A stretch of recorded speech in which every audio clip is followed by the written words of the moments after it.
बे भाई भी आया तू चावड़ी आ जा। हाँ भाई बता के क्या था? बे भाई ये गेहूं कटवाने। ये भी तो है, छुट्टी आई भी कैसे कट जाएगी? भाई जैसे बड़े गेहूं कटा ऐसा कट जाएंगे ये। भाई छोटा ना क्यों कटवा रहा तू? भाई बड़े कर इन्होंने।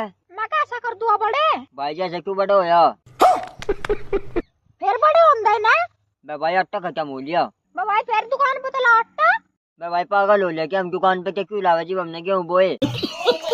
भाई फिर ही ना बड़ा तो होता है। कब को होंगे ये बड़े। कम से कम 2 महीने लगेंगे। बे भाई 2 महीने के हम कुछ नहीं खाने के।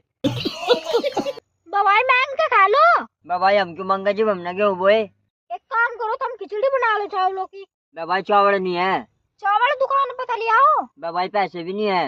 पैसे कहाँ गए? बे भाई गेहूं बोने में सब पैसे लग गए। ओ भाई कर ले जो करना तने। बे भाई मने गेहूं कटवाने।